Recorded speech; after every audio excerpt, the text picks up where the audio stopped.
Praise the lord. అందరూ బాగున్నారండి? సజీవుని స్వరం అనే ఈ ఆధ్యాత్మిక కార్యక్రమానికి మరి ఒకసారి మిమ్మల్ని ప్రేమతో ఆహ్వానిస్తున్నాను. మరి ఈ వారం దేవుడు మనతో ఏం మాట్లాడుతున్నాడో చూసుకున్నట్లయితే, మరి మనని ప్రేమించేటటువంటి దేవుడు, మనని ఇంకను సజీవ లెక్కలోంచి అవకాశాలు ఇచ్చే దేవుడు మనతో మాట్లాడక ముందు చిన్న ప్రార్థనతోటి మనము ఆరంభించుకుందాం. పరిశుద్ధుడా గొప్ప దేవా, మరి సమయం నా తండ్రి, నీ ప్రియ బిడ్డల్ని ప్రేమించి నువ్వు దీవించడానికి సంసిద్ధుడుగా ఉండి మా లోటుపాట్లను సరిచేసుకున్నట్లయితే సమస్తము మరి నా తండ్రి అడుగు వాటికంటే ఊహించు వాటికంటే అత్యధికములైనటువంటి ఆశీర్వాదాలు ఇయ్యగల సామర్థ్యం కలిగినటువంటి దేవుడు, మా జీవితాల్లో పొడిగించిన దినమును బట్టి వందనాలు చెల్లిస్తూ, మాకు ఇచ్చినటువంటి ఆరోగ్యాన్ని బట్టి ఆశీర్వాదాలను బట్టి వందనాలు చెల్లిస్తూ, మరి ఇప్పుడు ఇంకా మా జీవితాల్లో కొదువై ఉన్నవి మరి ఆలస్యం అవుతున్న ప్రతి ఆశీర్వాదాన్ని మేము పొందుకొనిలాగున నీ వాక్యం ద్వారా మాతో మాట్లాడి మమ్మల్ని బలపరిచి సరిచేసి ఆ ఆశీర్వాదాలన్నీ మేము పొందుకొనుటకు సహాయం దయచేయమని, వినగల చెవిని, గ్రహించగల హృదయాన్ని, లోబడే స్వభావంను ప్రతి బిడ్డకి దయచేయమని నజరేయుడైన యేసుక్రీస్తు పరిశుద్ధ నామమున ప్రార్థన చేసి వేడుచున్నాను నా ప్రియ పరలోకపు తండ్రి, ఆమేన్.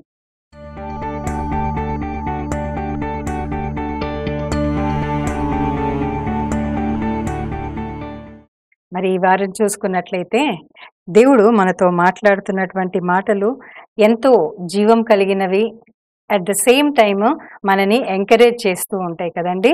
మనని ఎవరైనా కష్టంలో ఉన్నప్పుడు ఆదరిస్తున్నప్పుడు మనము ఆ ఆదరణ ద్వారా ఎన్నో మనకు అసాధ్యమైంది ఏదీ లేదు అని చెప్పేసి ఎన్నో ఆలోచనలు మన లోపల వస్తూ ఉంటాయి.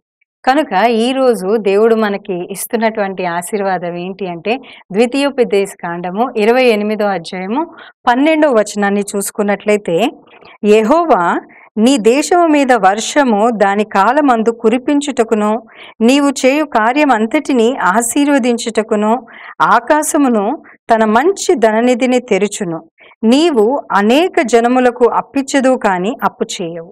ఆమేన్. అయితే దేవుడంట మనకి తన ఆకాశపు ధననిధి నుంచి ఆశీర్వాదాలు కుమ్మరిస్తాడంట. హల్లెలూయా. అయితే ఇవాళ రేపు మనం గమనించి చూసినట్లయితే డబ్బు ఎంత ఎక్కువగా ఉన్నప్పటికీ ఆర్థిక ఇబ్బందులతో బాధపడుతున్న వారు అంతకన్నా ఎక్కువ ఉన్నారు కదండి. మరి నువ్వు ఆర్థిక ఇబ్బందిలో ఉన్నావా, సమస్యలో ఉన్నావా, మరి ఎంత వచ్చినా కూడా చిల్లుబడ్డ సంచిలో వేసినట్టు అవుతుందా? నీ కష్టార్జితం నువ్వు మరి ఆశీర్వాదకరంగా పొందుకోలేకపోతున్నావా? నీ కష్టార్జితాన్ని నువ్వు అనుభవించలేకపోతున్నావా? నీ కష్టార్జితం బట్టి నువ్వు ఆనందము, సంతోషము, సమాధానాన్ని కోల్పోయావా? మరి ఏ సమస్య అయినప్పటికీ చూచుచున్నటువంటి దేవుడు. హల్లెలూయా. మరి ఈరోజు నీకు చేస్తున్నటువంటి వాగ్దానం ఏంటి అంటే, తన మంచి ధననిధి నుంచి అంట నిన్ను ఆశీర్వదిస్తాడంట, అనేక జనములకు నువ్వు అప్పిచ్చదు కానీ అప్పు చేయవు అంటున్నాడు. అయితే మనకి రక్షణ అనేది ఉచితంగా దేవుడు ఇచ్చాడు. తన ప్రాణాన్ని చాలా ఉచితంగా ఇచ్చాడు. కానీ దాని విలువ మరి నిత్య నరకం నుండి మనం తప్పించే అంత గొప్ప విలువ ఆ రక్తానికి ఉందండి. కానీ ఆశీర్వాదం కావాలంటే ఖచ్చితంగా మనము దానికి ఒక వెల చెల్లించాలి. నీకు ఆశీర్వాదం కావాలి అంటే మరి ఫర్ ఎగ్జాంపుల్ నీకు నెలకి జీతం రావాలి అంటే దానికి తగ్గ పని నువ్వు చేయాలి. పని చేయకపోతే, పని చేయకుండా జస్ట్ అటెండెన్స్ వేసినంత మాత్రాన నీకు శాలరీ ఇవ్వరు. కానీ ఖచ్చితంగా నువ్వు దానికి నెలకి తగ్గట్టు నువ్వు పని చేసి ఆ అధికారులు చెప్పినట్లుగా నువ్వు పని చేసినట్లయితేనే నీకు ఆ నెల రావాల్సినటువంటి జీతం అనేది వస్తుంది. ఒకవేళ లీవులు పెట్టి లేట్లు వచ్చి ఇవన్నీ చేస్తే నీకు జీతం ఆ రోజు జీతం కట్ చేసినట్లుగానే నీ ఆశీర్వాదం కూడా కట్ అవుతుంది. అంటే నీ ఆశీర్వాదం కట్ అవ్వడం అంటే శాలరీ కట్ చేయడం. నీకు నెలకు 10,000 వచ్చినప్పుడు ఖచ్చితంగా నువ్వు ఆ నెలంతా కూడా ఖచ్చితంగా ఆ 10,000 కొరకు నువ్వు పని చేస్తేనే అవి ఏ రీతిగా అయితే వస్తాయో, నీ ఆశీర్వాదం కూడా ఖచ్చితంగా దేవుడు చెప్పినట్లుగా చేస్తే తప్ప మనం ఆ ఆశీర్వాదాన్ని పొందుకోలేము అని దేవుడు ఇక్కడ స్పష్టంగా చెప్తున్నాడండి. 28వ ద్వితీయోపదేశ కాండం మొదట్లో చూసుకున్నట్లయితే ఈ ఆశీర్వాదం ఖచ్చితంగా నీకు నాకు ఇస్తాడు దేవుడు. 100% ఆయన ఇస్తాడు. దానికి ముందు ఫస్ట్ ఆయన మొదలుపెట్టింది దేని నుంచి చూసుకుందాం. 28వ అధ్యాయం 1వ వచనంలో, నీవు నీ దేవుడైన యెహోవా మాట శ్రద్ధగా విని. అంటే నువ్వు దేవుడు చెప్పింది వినేటప్పుడు నిర్లక్ష్యంగానో, ఇప్పుడు వాక్యం వస్తుంది, వాక్యం చూస్తున్నావు, మరి సగం మాటలు సగం వాక్యము లేకపోతే సగం ఫోన్ చూసుకుంటూ ఏదో ఏదో ఏదో డిస్ట్రాక్షన్స్ తోటి నువ్వు చూసుకున్నట్లయితే అది నీ హృదయంలోనికి వెళ్ళదు. చెవుల్లో నుంచి జస్ట్ ఈ చెవి దాకా వెళ్తుంది, హృదయంలోనికి మాత్రము వెళ్ళదు. హృదయంలోనికి వెళ్తే అది పని చేస్తుంది. కనుక ఇక్కడ ఏమంటున్నాడంటే శ్రద్ధగా వినడం. ఇక్కడ చూసుకున్నట్లయితే దేవుడు శ్రద్ధగా ఎందుకు వినమంటున్నాడంటే, ఒక క్లాస్లో ఒక 10 మంది పిల్లలు ఉన్నారు. ఆ 10 మంది పిల్లల్లో ఫస్ట్ ర్యాంక్ వచ్చేది ఒక్కడే, సెకండ్ ర్యాంక్ వస్తారు, థర్డ్ ర్యాంక్ వస్తారు. మరి క్లాస్ అందరూ ఫస్ట్ ర్యాంక్ రారు, క్లాస్ అందరూ సెకండ్ ర్యాంక్ రారు, క్లాస్ అందరూ థర్డ్ ర్యాంక్ రారు. ఎంతమంది ఉన్నప్పటికీ ఆ క్లాస్లో వచ్చేది ఫస్ట్ ర్యాంక్ ఒకళ్ళే. ఎందుకు వస్తారు అంటే శ్రద్ధగా, అంటే చెప్పింది చెప్పినట్లుగా వింటూ, వాళ్ళు చెప్పింది చెప్పినట్లుగా నేర్చుకుంటూ, ఖచ్చితంగా టీచర్ ఇచ్చినటువంటి హోంవర్క్ 100% కాన్సన్ట్రేట్ చేసి శ్రద్ధ కలిగి భయభక్తులు కలిగి మరి దాన్ని ప్రాక్టీస్ చేస్తారు. కాబట్టి వాళ్ళు ఫస్ట్ ర్యాంక్ వస్తారు. అదే రీతిగా దేవుడు కూడా ఇక్కడ ఆయన మాట్లాడుతున్నప్పుడు శ్రద్ధగా వినాలంట. శ్రద్ధగా విన్నవాడు మరి ఖచ్చితంగా ఆ బహుమానాన్ని పొందుకుంటాడు. ఇక్కడ అందుకనే దేవుడు ఖచ్చితంగా మాట్లాడు, శ్రద్ధగా విని నేడు నేను నీకు ఆజ్ఞాపించుచున్న ఆయన ఆజ్ఞలన్నిటినీ అనుసరించి నడుచుకొని ఎడల, ఇక్కడ కండిషన్ పెడుతున్నాడు. అంటే ఈరోజు మరి వింటూ ఉన్నవేమో, వాక్యాలు వింటూ ఉన్నవేమో, ఎన్నోసార్లు ఈ వాక్యాన్ని చాలామంది చెప్పుకుంటారు, కానీ మరి నీ హృదయాన్ని తాకే విధంగాను, నువ్వు ఆలోచించే విధంగాను దేవుడు ఈరోజు నీతో మాట్లాడుతున్నాడేమో నా ప్రియ సహోదరి సహోదరుడా. ఖచ్చితంగా దేవుడు మాట్లాడే దేవుడు అని మనం నమ్ముతున్నాం కదా. ఖచ్చితంగా వాక్యం ద్వారానే దేవుడు మాట్లాడతాడు, సేవకుల ద్వారా మాట్లాడతాడు. కొంతమంది కొన్నిసార్లు మన పరిస్థితులను బట్టి ఒక వ్యక్తి మనకు వచ్చి కౌన్సిలింగ్ ఇస్తున్నాడని ఖచ్చితంగా అది దేవుడి యొక్క కృప. దేవుడు మన విషయంలో శ్రద్ధ కలిగి ఉన్నాడు కాబట్టి ఒక మనిషిని సహాయంగా పంపించి మరి ఆ సమస్య నుంచి మనం ఏ రీతిగా విడిపించబడాలి అనే విషయాన్ని ఆ వ్యక్తి ద్వారా మనతో మాట్లాడతాడు. దేవుడికి మహిమ కలుగును గాక. ఎందుకంటే మనల్ని ప్రేమిస్తున్నటువంటి దేవుడు, ప్రాణం పెట్టడానికి సైతం లెక్క చేయనటువంటి దేవుడు మరి మన విషయంలో ఎంత శ్రద్ధగా ఉంటాడు. మరి నీ ఇంటి విషయాన్ని నువ్వు శ్రద్ధగా చూసుకోకుండా, ఇంటిని సరిగ్గా పట్టించుకోకుండా ఒకవేళ మరి నీ ఇంటి విషయంలో బాధ్యతారహితంగా ఉన్నట్లయితే మరి ఆ ఇంటికి ఒక రక్షణ ఉండదు, ఒక క్రమం ఉండదు, ఒక పద్ధతి ఉండదు. ఎవరి జీవితాలు వాళ్ళవే, అందరికీ స్పేస్ కావాలి. ఆ స్పేస్ ఎట్లాంటిదంటే అగాధంలోకి మనం తీసుకువెళ్ళిపోయే అంత స్పేస్ ఆ ఇంట్లో ఉన్నట్లయితే ఆ ఇంట్లో దేవుడు ఉండడండి. మరి నీ కుటుంబ విషయంలో శ్రద్ధ కలిగి, నీ కుటుంబ విషయంలో బాధ్యత కలిగి, నీ కుటుంబ విషయంలో మరి నువ్వు అన్నీ చూసుకుంటూ మరి దాని విషయంలో జాగ్రత్త కలిగి ఎప్పుడైతే ఉంటూ ఉంటావో అప్పుడు ఆ కుటుంబము ఆశీర్వాదకరంగా ఉంటుంది. అది ఫైనాన్షియల్ విషయమే కానివ్వండి, మరి స్పిరిచువల్గా ఆధ్యాత్మిక పరంగా చూసుకున్నా, మరి సామాజిక పరంగా చూసుకున్నా, నువ్వు అనేకులకు ఆశీర్వాదకరంగా అప్పిచ్చే విధంగా అంటే ఆశీర్వాదమే. నువ్వు చెయ్యి చాపేటట్టు కాదు, కానీ చెయ్యి అందించేవాడిగా, చెయ్యి అందించేదానిగా దేవుడు ఉండాలనుకుంటున్నాడు. దేవుడికి మహిమ కలుగును గాక. మనము ఎంతసేపు ఎక్కడి నుంచి సహాయం వస్తుంది, కొండల తట్టు నా కన్నులెత్తుచున్నాను, సహాయం నాకు వస్తుంది అని చెప్పేసి చాలాసార్లు మనల్ని మనం ధైర్యపరుచుకుంటుంటాం. మంచిదే, కొండల తట్టు అంటే దేవుడి తట్టు సహాయం కొరకు మనం ఎదురు చూడడం మంచిదే. కానీ దేవుడి తట్టు సహాయం కొరకు ఎదురు చూడాల్సిన అవసరమే లేదు అంటున్నాడు దేవుడు. అంటే ఇది ఎప్పుడు అవసరము అంటే, ఈ కొండల తట్టు కనులెత్తి ఎప్పుడు చూడాలి అంటే ఇంకా వేరే సోర్స్ ఏం లేదు అని చెప్పేసి మరి నీకు అర్థమైనప్పుడు అప్పుడు కొండల తట్టు కనులెత్తి సహాయం కొరకు చూస్తున్నావు. కానీ ఇక్కడ ఏమంటున్నాడంటే, నా మాట నువ్వు శ్రద్ధగా విని దాని ప్రకారం నువ్వు ప్రవర్తిస్తే ఇందులో ఉన్న ప్రతి ఆశీర్వాదం నీకు వస్తుంది అంటున్నాడు. హల్లెలూయా. అంటే అంతగా నువ్వు ఎదురు చూడాల్సిన అవసరం లే, నువ్వు మాట వింటే చాలు అని దేవుడు ఇక్కడ క్లియర్గా ఈరోజు నీతో నాతో మాట్లాడుతున్నాడు నా ప్రియ సహోదరి సహోదరుడా. ఇక్కడ ఇంకా చూసుకున్నట్లయితే నీ దేవుడైన యెహోవా భూమి మీదనున్న సమస్త జనముల కంటే నిన్ను హెచ్చించును. మనం అందరికంటే ముందుగా ఉండాలి, హైట్‌లో అంటే ఎదిగి ఉండాలి, హైట్స్‌లో ఉండాలి అని అందరూ ఆశపడతారు. కానీ మరి ఎంతసేపు ఆ రీచ్ అవ్వాలి అంటే నువ్వు ఖచ్చితంగా నీకొక గోల్ అనేది అవసరము. నువ్వు ఖచ్చితంగా ఇది నేను చేస్తే దేవుడు ఖచ్చితంగా నన్ను దేవుడు దీవిస్తాడు అనే గోల్. ఈ పని నేను చేస్తే ఖచ్చితంగా నా ఫైనాన్షియల్ ప్రాబ్లమ్స్ తీరుతాయి అని నువ్వు కష్టపడే తత్వము. అందరికీ కష్టపడాలని ఉంటది, అందరికీ డబ్బు రావాలని ఉంటది, ఎవ్వరికి ఫైనాన్షియల్ ప్రాబ్లమ్స్ ఉండొద్దు అని ఉంటది, పీస్‌ఫుల్ లైఫ్ కావాలి అని ప్రతి ఒక్కరు అనుకుంటారు. కానీ మనం చూసుకున్నట్లయితే దానికి తగ్గ శ్రమ, దానికి తగ్గ కష్టము, దానికి తగ్గ ఓర్పు, దానికి తగ్గ సహనము మనుషుల్లో ఉండకుండా పోతుందండి. శ్రమలైతే రావద్దు అనుకుంటున్నాం కానీ మరి దానికి తగ్గ పని, దానికి తగ్గ ప్రయాస మనం పడుతున్నామా? నువ్వు మాటింటే చాలు, నేను ఇవన్నీ నీకు ఇస్తానంటున్నాడు. ఇక్కడ ఇంకా ఏమంటున్నాడు, మరి జనముల కంటే, భూమి మీద ఉన్న సమస్త జనముల కంటే నిన్ను నన్ను హెచ్చిస్తా అంటున్నాడు. ఎవరంటారండి? ఇవాళ రేపు నేను బీయింగ్ అ ఉమెన్, నేను మినిస్ట్రీలో ఉన్నాను, నేను ఖచ్చితంగా చెప్పగలను మరి విమెన్‌కి మరి పరిచర్య అంత ఈజీ కాదు.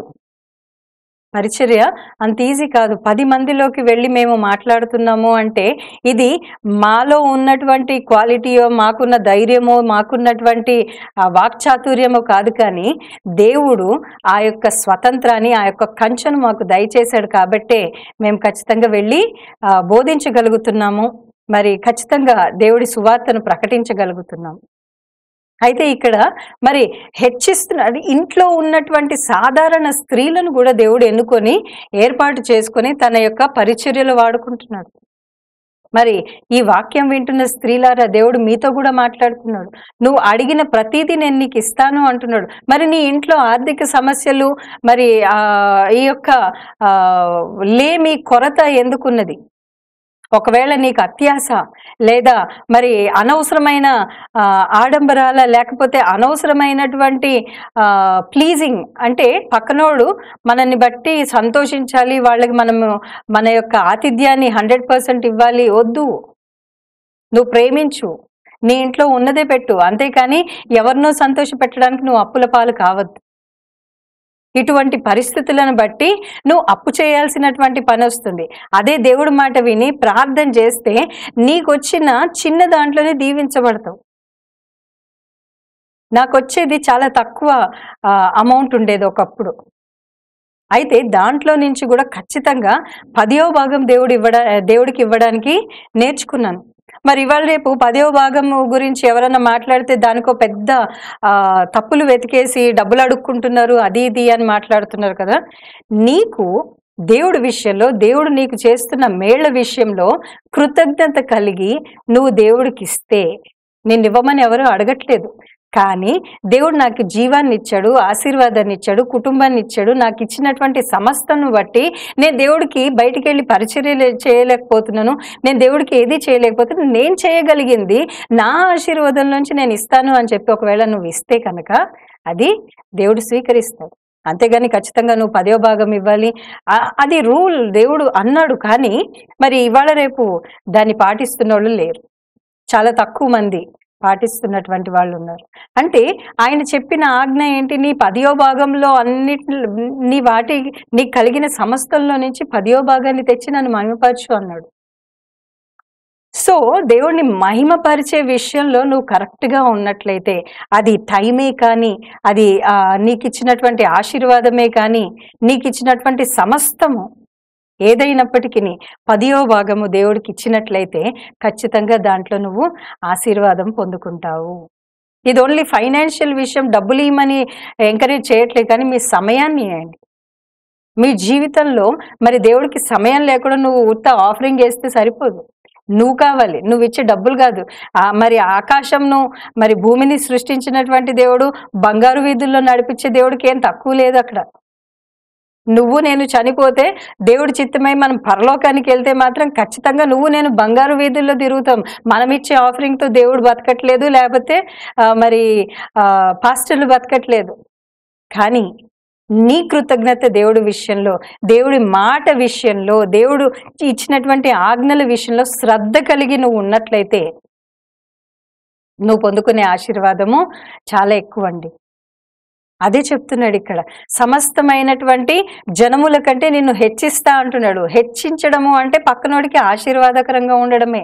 నువ్వు నా మాట వింటే నీకు నువ్వు ఆశీర్వాదకరంగా ఉంటావు, నీ కుటుంబానికి ఆశీర్వాదకరంగా ఉంటావు, నీకు నీ చుట్టుప్రక్కల వాడికి ఆశీర్వాదకరంగా ఉంటావు అని దానికి అర్థం.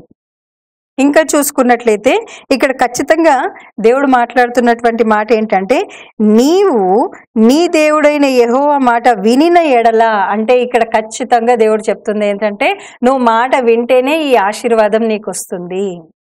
మాట వినకపోతే ఆశీర్వాదం అనేది మరి రాదు అని నేను చెప్పలేను. ఎందుకంటే దేవుడు దయామయుడు, కరుణమయుడు, ప్రేమ కలిగినటువంటి దేవుడు. తన బిడ్డలు ఏడుస్తుంటే పట్టించుకోకుండా విడిచిపెట్టే దేవుడు కాదు. కాబట్టి ఆయన సహాయం చేస్తాడు, కానీ సహాయం మాత్రమే అందుతుంది, కానీ నువ్వు ఆశీర్వాదకరంగా ఉండలేవు. ఏ రోజు అవసరతలు ఆ రోజు వరకే తీరుతాయి, కానీ నీ ఆశీర్వాదము నీ ఇంట్లో నిలవలేనటువంటి పరిస్థితి ఎందుకు వస్తుంది? ఇక్కడ ఆయన మాట శ్రద్ధగా విని, అంటే యెహోవా మాటలు వినిన ఎడల ఈ దీవెనలన్నీ నీ మీదికి వచ్చి ప్రాప్తించును. నీ మీదికి ఆటోమేటిక్గా వస్తాయి. నువ్వు దాని గురించి ఎదురు చూడక్కర్లే, ఎవరినో అడుక్కోవక్కర్లే, లేకపోతే ఎవరిస్తారా అని ఎదురు చూడాల్సిన అవసరం లేదు. కానీ ఈ దీవెన నీ మీదకి రావాలి అంటే ఖచ్చితంగా ఆయన మాట శ్రద్ధగా విని ఉన్నట్లయితే ఆయన నీ ఫైనాన్షియల్ ప్రాబ్లమ్స్ అన్నిటి నుంచి విడిపిస్తాడు. నాకు తెలిసి మరి ఈ రోజుల్లో 100కి 95 నుంచి 97 మంది ఫైనాన్షియల్ ప్రాబ్లమ్స్తో బాధపడుతున్నారు కదండి. ప్రతి ఒక్కళ్ళు ఫైనాన్షియల్ ప్రాబ్లమ్స్ తోటి బాధపడుతున్నారు. ఎంత వచ్చినా సరిపోవట్లేదు. ఇంకా రానున్న రోజుల్లో ఇంకా భయంకరమైనటువంటి పరిస్థితులు మనం ఎదుర్కొనేటటువంటి పరిస్థితులు రావచ్చు. కానీ దేవుడు ఫిలిప్పి 4:19 చెప్పిన ప్రకారము దేవుడు తన మహిమ ఐశ్వర్యం చొప్పున నీ ప్రతి అవసరత ఆయన మహిమలో తీర్చును. ఆయన మహిమలో అప్పుడు నీ అవసరతను తీరుస్తాడు. కానీ ఇప్పుడు నువ్వు మాట విన్నట్లయితే ఖచ్చితంగా నువ్వు నీ జనరేషన్స్ కూర్చొని ఆశీర్వాదకరంగా బ్రతకడానికి దేవుడు కృపనిస్తాడంట. హల్లెలూయా, హల్లెలూయా. మాట తప్పే దేవుడు కాదండి ఆయన. మాట చెప్పింది చెప్పినట్లు చేసే దేవుడు. మనమన్నా ఈరోజు ఏదో ఈ వాక్యం వినంగానే, మరి ఈరోజు మీరు వింటున్నటువంటి వాక్యం మీకు ఆశీర్వాదకరంగా ఉన్నట్లయితే, మరి ఇది వినంగానే వెంటనే ఒక తీర్మానం తీసుకొని ఈ రోజు నుంచి ఖచ్చితంగా నేను 10వ భాగం దేవుడికి ఇస్తానో, లేకపోతే ఖచ్చితంగా నీ మొక్కుబడులను చెల్లిస్తానో నువ్వు తీర్మానం తీసుకోవచ్చు. తీసుకున్న వెంటనే ఖచ్చితంగా ఇది చెప్తున్నాను, మీరు తీర్మానం తీసుకొని దేవుడి కొరకు మరి దేవుడి భాగాన్ని దేవుడికి తీసి పెడతానని తీసి పెడతావు. పెట్టిన వెంటనే నువ్వు గనక దాన్ని తీసుకెళ్లి దేవుడికి ఇచ్చేసినట్లయితే ఖచ్చితంగా నువ్వు ఆశీర్వాదం పొందుతావు. లేదు ఇంకా టైం ఉంది అని చెప్పేసి దాన్ని బైబిల్లో చక్కగా దాచిపెడితే అది అపవాది వెంటనే నీకు ఒక అవసరాన్ని క్రియేట్ చేస్తుంది. కరెంటు బిల్లు కట్టకపోతే కరెంటు కట్ చేస్తాడు, వాటర్ బిల్లు కట్టకపోతే వాటర్ రాడు, నువ్వు కూరగాయలు కొనుక్కోకపోతే నీకు ఆహారం ఉండదు, నువ్వు ఫోన్ బిల్లు కట్టకపోతే నువ్వు ఫోన్ వాడుకోలే. ఇవన్నీ నిత్య అవసరాలు. నీ బిడ్డలకు ఫీజు కట్టకపోతే స్కూల్కి వెళ్ళడానికి ఉండదు. మరి నీకు ఆఫీస్కి వెళ్ళాలి అంటే పెట్రోల్ అవసరం, దానికి కావాలి. ప్రతిదీ కూడా డివైడ్ చేసి పెట్టుకుంటావు, మంచిదే. మరి ఇవన్నీ కూడా ఖచ్చితంగా దాని టైంకి ఇంటి రెంట్ కట్టాలి, దాని టైంకి అన్నీ చేసేస్తూ ఉంటావు, మంచిదే. దేవుడు దీవించిన దాంట్లో నుంచి ఇవన్నీ చేసుకొస్తున్నావు. మరి దేవుడికి ఇవ్వాల్సినటువంటి 10వ భాగాన్ని తీసి బైబిల్లో పెట్టి జాగ్రత్తగా పెడతారు కొంతమంది. నేను ఒకప్పుడు మరి ఎవరిదో నేనేం చెప్పనండి, ఎందుకంటే నా పర్సనల్ టెస్టిమనీసే, నా పర్సనల్ ఇవే కొన్ని చెప్తూ ఉంటాను. ఒకానొక టైంలో నాకు ఈ వాక్యపు లోతులు తెలియనటువంటి సమయంలో నేను ఇట్లాగే తీసి పెట్టేదాన్ని. ఖచ్చితంగా తీసి పెట్టి దాన్ని దాచిపెట్టి నేను ఈ టైంకి వెళ్ళినప్పుడు నేను దేవుడికి ఇస్తాను అని ఒక తీర్మానం తీసుకునేదాన్ని. ఆ టైంకి వెళ్ళే టైంకి ఈ లోపల రేపు వెళ్తాను అనగా ఈరోజు ఖచ్చితంగా నాకు ఒక సమస్య వచ్చేది. సమస్య కాదు, అవసరత వచ్చేది. ఆ అవసరత వచ్చినప్పుడు ఏంటి, ఇవన్నీ కట్టకపోతే వాళ్ళు ఊరుకోరు. ఇవన్నీ మన నిత్య అవసరమైనటువంటి పరిస్థితులు, అవసరాలు. ఇవి తీర్చకపోతే మనం ముందుకెళ్ళలేము. కానీ ఈ దేవుడు అడగడు కదా. ఈ దేవుడు మనని నాదేది అని అడగడు కదా, మనని ప్రశ్నించడు కదా. కాబట్టి మరి ఆ అడగనటువంటి డబ్బుల్ని తీసి వాడేసేదాన్ని. ఇట్లా ఎంతమంది చేస్తున్నారు? దేవుడు నీతోటే మాట్లాడుతున్నాడు నా ప్రియ సహోదరి సహోదరుడా. ఖచ్చితంగా ఆ డబ్బులు తీసి వాడేసిన తర్వాత మనకు అర్థమయ్యేది ఏంటి అంటే ఆ నెలలో ఒక్క రూపాయి కూడా మిగిలేది కాదు. పైగా ఇంకా అప్పు అయ్యేటటువంటి పరిస్థితి. కాబట్టి మనం ఎప్పుడైతే దేవుడికి ఇస్తామో, ఇచ్చి శోధించు అన్నాడు దేవుడు. అంటే ఇచ్చేసి 5 రూపాయలు ఇచ్చి నాకు 5 లక్షలు కావాలని పీడించడం కాదు. అంటే దేవుడికి ఇవ్వాల్సింది హార్ట్ఫుల్గా ఇవ్వాలి.